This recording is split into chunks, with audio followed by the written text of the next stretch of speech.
আমাদের এখানে তাহলে মান নির্ণয় করতে বলেছে।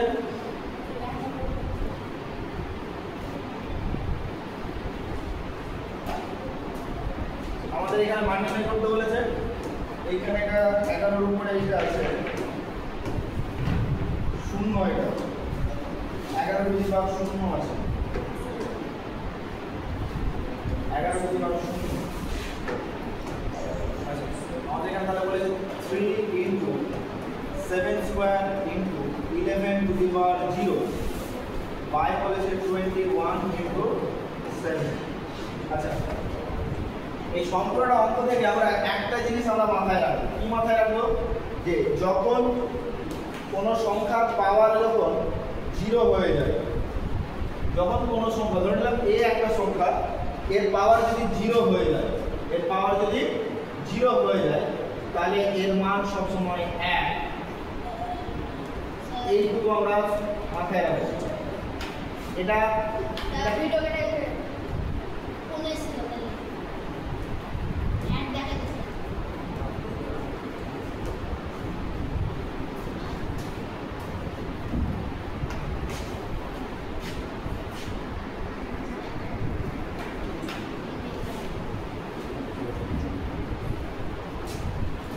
a to the power 0 এর মান কত? 1। এইটুকু আমরা শুধু মনে রাখবো। তাহলে এখান থেকে আমরা কত পাচ্ছি? 3 into 7 স্কয়ার আছে, 7 স্কয়ারকে আমরা ভেঙে নিচ্ছি। 7 গুণিত 7 গুণ 11 to the power 0। নিচে 21 আছে, 21টাকেও আমরা ভেঙে নিচ্ছি। 3 গুণিত 7 হয়ে গেল 21। গণিত এর সাথে বলেছে আরো 7।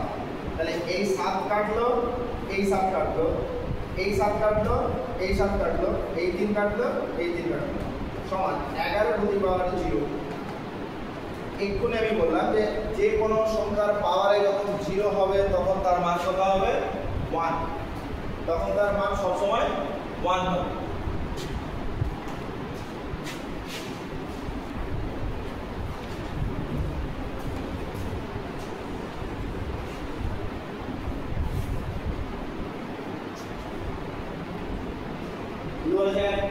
একটি বর্গক্ষেত্রাকার জমি ক্ষেত্রফল বলে দেওয়া আছে, কত বলে দেওয়া আছে?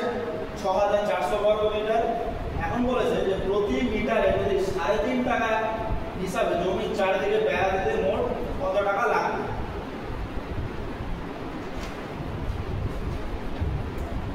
তাহলে আমরা যখন কোনো জমি আমরা যে বেড়া দেব, এই একটা বর্গাকার জমি যার আমরা চারিদিকে বেড়া দেব, আমরা যখন কোনো জমির চারিদিকে যখন আমরা হচ্ছে বেড়া দেব, তখন আমরা তার কি আমরা যে ঘিরে রাখবো?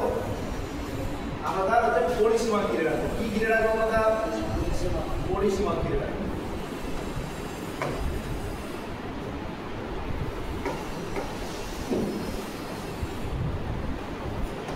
আমরা তার পরিসীমা ঘিরে রাখবো। তাহলে আমাদের এখানে বর্গাকার জমির ক্ষেত্রফল বলে দেওয়া আছে। বর্গাকার জমির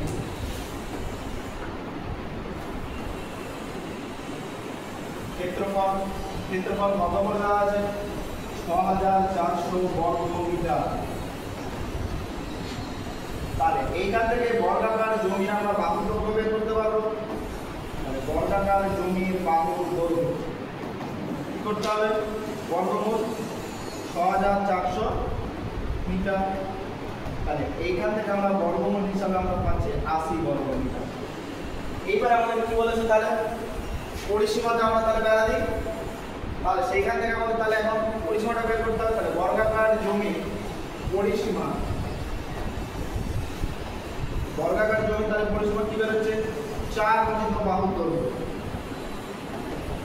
4 গুণিত বাহুর দৈর্ঘ্য। তাহলে এখানে আমরা 4 বাহুর দৈর্ঘ্য কত পেয়েছি? 80 মিটার। সমান আমরা পেয়ে গেলাম 320 মিটার। এবারে বলেছে প্রতি মিটারে 3.5 টাকা হিসাবে আমাদের খরচ করেছে। তাহলে প্রতি মিটারে 3.5 টাকা হিসাবে খরচ করে তাহলে আমাদের 320 মিটার কত খরচ হবে? অতএব প্রতি মিটারে 3.50 টাকা হিসাবে বেড়া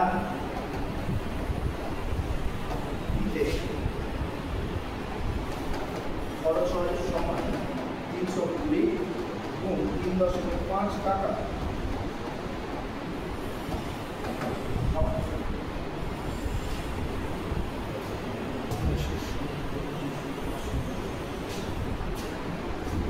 তাহলে আমরা এখন গুণটা আমরা এখন করে নিই।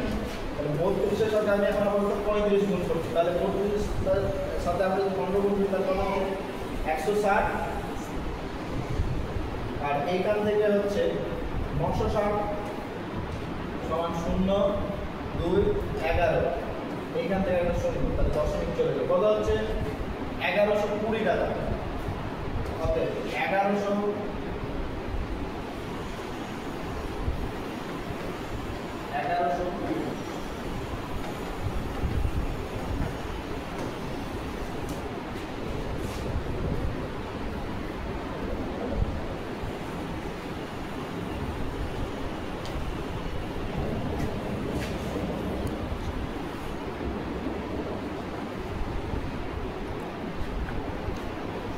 আমাদের এখানে কি বলেছে? 250 মিটার একটা সেতু অতিক্রম করতে 150 মিটার লম্বা একটি ট্রেনের 30 সেকেন্ড সময় লাগে। তার 130 মিটার লম্বা প্ল্যাটফর্ম অতিক্রম করতে ওই ট্রেনের কত সময় লাগে? আমরা এটাকে ঐকিক নিয়মে করতে পারি।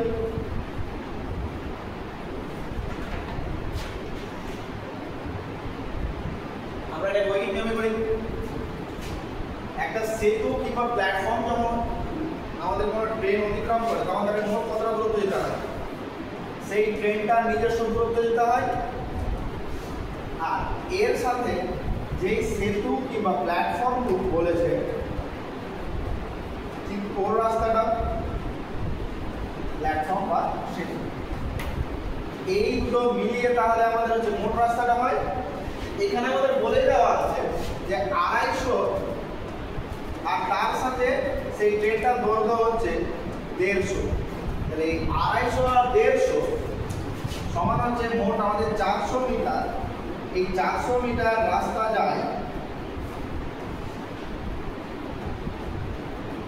যায় ট্রেনটি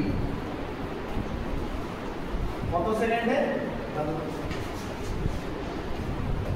আমাদের 30 সেকেন্ডে। এবার তাহলে 1 সেকেন্ডে 1 মিটার যেতে কম সময় লাগবে না বেশি সময় লাগবে? কম সময় লাগবে। তাহলে হবে 30 বাই 400, 30 বাই 400 সেকেন্ড। এবারে বলেছে যে সেই ট্রেনটাই আমাদের 130 মিটার লম্বা একটা প্ল্যাটফর্ম অতিক্রম করবে। তাহলে সেই প্ল্যাটফর্মটার দৈর্ঘ্য হচ্ছে 130 মিটার আর যে ট্রেনটা পার করছে সেই ট্রেনটার দৈর্ঘ্য হচ্ছে 150 মিটার। তাহলে মোট কতটা দৈর্ঘ্য হচ্ছে? 280 মিটার। তাহলে 280 মিটার রাস্তা এই ট্রেনটাকে যেতে হবে। তাহলে আগে যেখানে 1 মিটার যাচ্ছিল 30 বাই 400 মিটারে এই সেকেন্ডে, সেখানে 280 মিটার যাচ্ছে। তাহলে গুণ হয়ে গেল 280 সেকেন্ড সমান এই উপরে 0 নিচে 0 কাটলাম, এই 0 কাটলাম, এই 4 এর সাথে এই 28 কাটলাম, পেলাম 7 সমান হচ্ছে 3 সাথে 21 সেকেন্ড।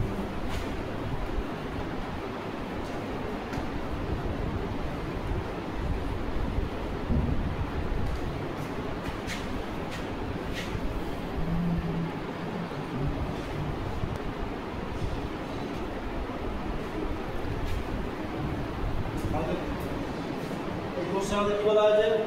রমেন বাবু অবসরের সময় 1,96,150 টাকা পেলেন। তা থেকে 20,000 টাকা বিদ্যালয়ের গ্রন্থাগারে দিলেন এবং অবশিষ্ট টাকা স্ত্রী, পুত্র ও কন্যার মধ্যে 5:4:4 অনুপাতে ভাগ করে দিলেন। কে কত টাকা পেলেন?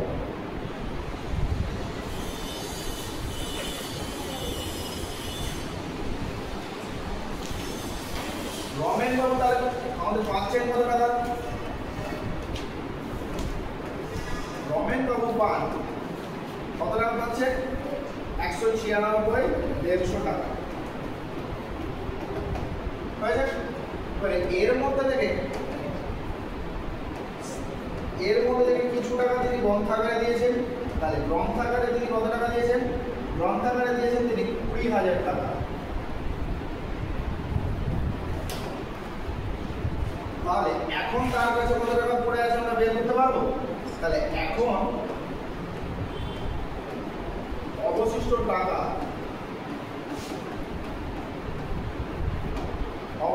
তাহলে কতটা পড়ে আছে? তাহলে বিয়োগ করতে হবে, বিয়োগ করছি। তাহলে এইখান থেকে আমরা পেয়ে গেলাম 150, এখান থেকে পেয়ে গেলাম 6, এখান থেকে পেয়ে গেলাম 17। তাহলে আমরা পেলাম এত টাকা, 1,76,150 টাকা। এইবার বলেছে যে এই যে অবশিষ্ট টাকাটা আছে, এই অবশিষ্ট টাকাটা তিনি স্ত্রী, পুত্র আর হচ্ছে কন্যার মধ্যে 5:4:4 অনুপাতে ভাগ করে দিয়েছে। তাহলে অবশিষ্ট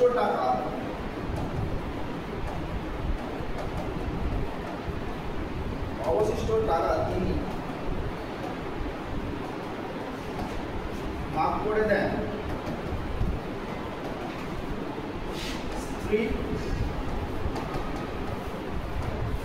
পুত্র ও কন্যার মধ্যে। কি হিসাবে ভাগ করে দেন? 5:4:4 অনুপাত। তাহলে আমরা এইখান থেকে এই যে অনুপাতটা দেওয়া আছে, এইখান থেকে আমরা আনুপাতিক ভাগাহার বের করতে পারি। আনুপাতিক ভাগাহারটা আমরা কি করে বের করি? আনুপাতিক ভাগাহার এই ক্ষেত্রে আমরা কি করে বের করতে পারি? যখন কোনো অনুপাত দেওয়া থাকে আমাদের তাহলে A:B:C, A:B:C এইভাবে যখন আমাদের কোনো একটা অনুপাত দেওয়া থাকে তখন সেই অনুপাতটার আনুপাতিক ভাগাহার হলো, যার আনুপাতিক ভাগাহার আমাদেরকে বের করতে বলবে আমরা ঠিক তার অনুপাত দেব। আমাদের এখানে হচ্ছে এর আনুপাতিক ভাগাহার বের করতে বলেছে, তখন আমরা এটাকে ধরবো। এটাকে যখন ধরবো, যার আনুপাতিক ভাগাহার বের করতে বলবে তাকে আমরা উপরে বসাবো। মানে এখানে আমরা এর আনুপাতিক ভাগাহার বের করছি, আমরা একে উপরে বসাবো।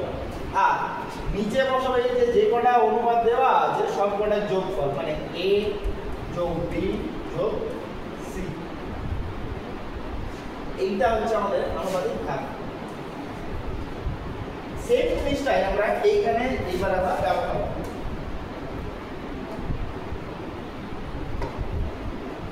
তাহলে স্থির আনুপাতিক ভাগাহার কত?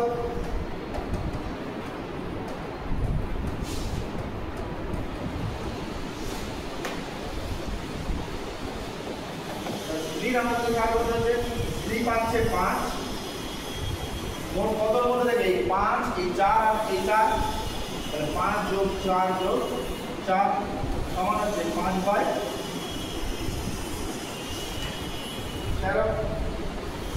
একই রকম ভাবে আমরা হচ্ছে বের করতে পারি। আমরা এইখানে আমরা আর হচ্ছে বের করছি না, এইখান থেকে আমরা সরাসরি আমরা চলে যাব যে স্ত্রী কত টাকা পাচ্ছে। তাহলে স্ত্রী টাকা পান সমান কত পাচ্ছেন? এমপিতে তিনি আনুপাতিক ভাগাহারে তিনি কত পাচ্ছেন? তিনি পাচ্ছেন 5 টাকা। কখন পাচ্ছেন? যখন মোট অংশ 13 টাকা। এখানে আমাদের বলে দেওয়া আছে যে মোট অংশ 176,150 এত টাকা। তাহলে তিনি এত টাকার মধ্যে থেকে তিনি এখন কত পাচ্ছেন? তো আমরা একবার আমরা ভাগ করে দেখি। 176,150 কত দিয়ে 13 দিয়ে 13 নামটা কত? 4 6 46, তারপরে 2 13 39, 7 1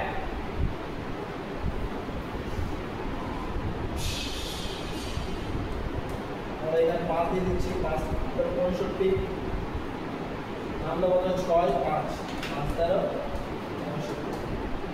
তাহলে কত হচ্ছে? 13,550। মানে এই 13কে আমরা এইটা দিয়ে আমরা যখন কাটছি আমরা পাচ্ছি 13,550। 3 3 6 4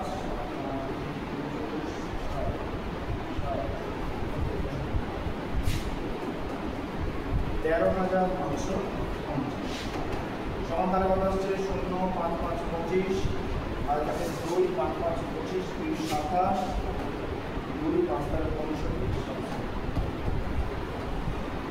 তাহলে স্ত্রী পায় 8 টাকা। এইটা একটা হবে। এবারে পুত্রের ভাগাটা বের করতে হলে পুত্র কত পায় আমাদের কত পুত্র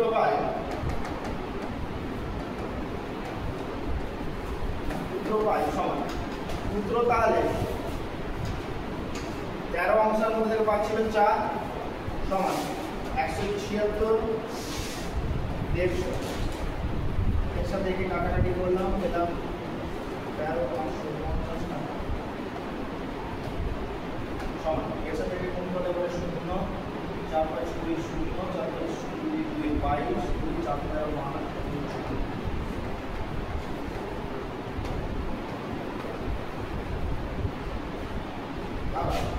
পুত্র আর হচ্ছে কন্যাতে একই রকম পেয়েছে পুত্র পেয়েছে 4 ভাগ আর হচ্ছে কন্যাও পেয়েছে 4 ভাগ এখানে তাহলে আমাদের কন্যা কত টাকা পাচ্ছে